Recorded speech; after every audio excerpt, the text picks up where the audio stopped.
Hello everyone, welcome back our YouTube educational channel. Friends, हम लोग Bihar board class 9 history का chapter 4 जिसका नाम है विश्व युद्धों का इतिहास, इसके हम लोग लघु उत्तरीय प्रश्न को कंप्लीट कर रहे हैं।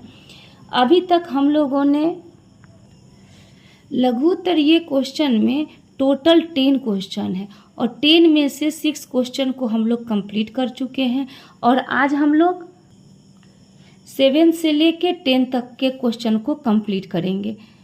तो चलिए बिना देरी किए हुए स्टार्ट करते हैं।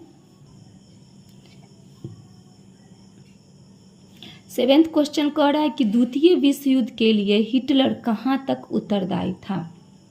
इसका आंसर हो जाएगा जर्मनी में हिटलर के नेतृत्व में नाजी सरकार बनी। हिटलर राष्ट्रीय गौरव के लिए साम्राज्यवादी लिप्सा को ही आधार बनाया।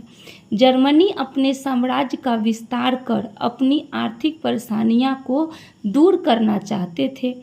इसने पोलैंड से डेजिंग बंदरगाह और पोलिश गलियारे की मांग की। पोलैंड इसके लिए तैयार नहीं हुआ तो जर्मनी ने पोलैंड पर आक्रमण शुरू कर दिया और द्वितीय विश्व युद्ध की शुरुआत कर दी। इस प्रकार हम कह सकते हैं कि द्वितीय विश्व युद्ध के लिए हिटलर उत्तरदायी था। ठीक है, तो 7th नंबर क्वेश्चन का आंसर यहाँ कंप्लीट हो जाता है। फिर 8th नंबर क्वेश्चन कह रहा है कि द्वितीय विश्व युद्ध के किन्हीं 5 परिणामों का उल्लेख करें। 5 परिणाम आपके बुक में ऑलरेडी दिया गया था और क्योंकि ये लघु उत्तरीय प्रश्न है तो हमने उसके छोटे छोटे पॉइंट्स बनाए हैं। तो द्वितीय विश्व युद्ध के 5 परिणाम निम्नलिखित है। पहला, जनधन की हानि। दूसरा है यूरोपीय श्रेष्ठता और उपनिवेशों का अंत। तीसरा है इंग्लैंड की शक्ति का ह्रास और रूस तथा अमेरिका की शक्ति में वृद्धि। और चौथा है संयुक्त राष्ट्र संघ की स्थापना। और 5वां है विश्व में गुटों का निर्माण।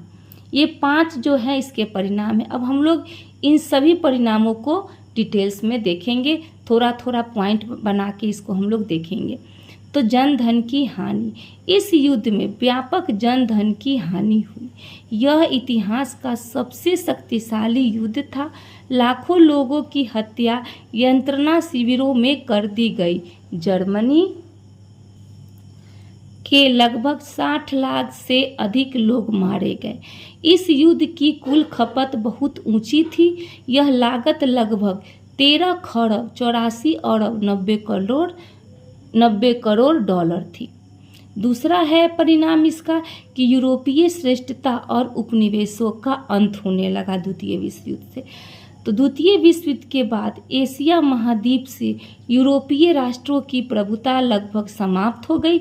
द्वितीय विश्व युद्ध के बाद भारत, श्रीलंका, बर्मा, मलाया, हिंदेशिया, मिस्र इत्यादि ने स्वतंत्रता पाई। हम यहाँ पे समझाने का प्रयास नहीं कर रहे हैं क्योंकि जो ये चैप्टर है विश्व युद्धों का इतिहास, इसके हम लोग बहुत सारे पार्ट में इस चैप्टर को कंप्लीट किए और मैं डिटेल्स में उसको समझाने का प्रयास की हूँ। अगर आपको समझना है तो मेरा पूरा वीडियो देखिए, उसके बाद आप क्वेश्चन आंसर देखिए। और अगर नहीं समझना है तो सिर्फ आप क्वेश्चन आंसर देख के भी अपना काम चला सकते हैं। और तीसरा नंबर है कि इंग्लैंड की शक्ति का ह्रास और रूस तथा अमेरिका की शक्ति में वृद्धि। तो प्रत्यक्ष रूप से युद्ध में जर्मनी, जापान और इटली की हार हुई थी, लेकिन अप्रत्यक्ष रूप से इस युद्ध में इंग्लैंड की भी पराजय हुई। युद्ध के बाद इंग्लैंड के उपनिवेश मुक्त हो गए और इंग्लैंड की शक्ति और संसाधन सीमित हो गए। चौथा नंबर है संयुक्त राष्ट्र संघ की स्थापना। द्वितीय विश्व युद्ध के उपरांत संयुक्त राष्ट्र संघ का निर्माण कर विश्व शांति को कायम करने की चेष्टा की गई। और 5वां नंबर है विश्व में गुटों का निर्माण। द्वितीय विश्व युद्ध के बाद विश्व साम्यवादी और पूंजीवादी खेमों में बंट गया। साम्यवादी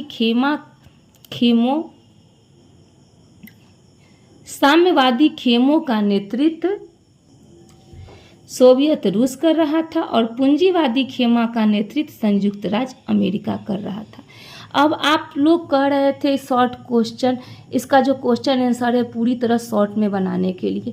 अब आप ही सोचिए कि यहाँ पर यहाँ पे 5 परिणाम पूछे गए हैं, तो 5 परिणामों को अगर हम लिखेंगे तो उसका थोड़ा थोड़ा पॉइंट तो हमें लिखना ही होगा, और इतना पॉइंट तो लिखना ही पड़ेगा जिससे ये जनधन की हानि है या फिर और भी कोई टॉपिक है वो क्लियर समझ में आ जाए। इसलिए इसमें थोड़ा सा ये क्वेश्चन लॉन्ग हो गया है। आप इसको समझने का प्रयास करेंगे और तब समझकर आप अपने हिसाब से इसको लिखेंगे। तुष्टीकरण की नीति, 9th नंबर क्वेश्चन है, तुष्टीकरण की नीति क्या है? तो इसका आंसर होगा पश्चिमी पूंजीवादी देश साम्यवादी रूस को नफरत की दृष्टि से देखते थे।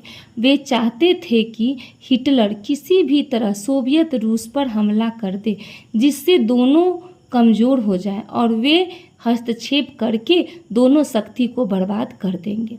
इस प्रकार की नीति को तुष्टीकरण की नीति कहते हैं। फिर नेक्स्ट क्वेश्चन कह रहा है राष्ट्रसंघ क्यों असफल रहा, यानी कि राष्ट्रसंघ की असफलता का कारण क्या था? तो राष्ट्रसंघ ने छोटे छोटे राज्यों के मामले को आसानी से सुलझा दिया, लेकिन बड़े राष्ट्रों के मामलों में उसने अपने को अक्षम पाया और उसको इस कार्य के लिए समर्थ और शक्तिशाली राष्ट्रों का सहयोग नहीं मिला। हर निर्णायक कार्रवाई की घड़ी में शक्तिशाली राष्ट्रों ने अपने निहित स्वार्थ में हाथ खड़ा कर लिए। इस प्रकार राष्ट्रसंघ की असफलता ने द्वितीय विश्व युद्ध का मार्ग प्रशस्त किया, या फिर आप इसको ऐसे भी लिख सकते हैं कि यही कारण है कि राष्ट्रसंघ असफल रहा, ये भी आप लिख सकते हैं। तो बने रहिए हमारे साथ, मिलते हैं नेक्स्ट वीडियो में नेक्स्ट टॉपिक के साथ। धन्यवाद।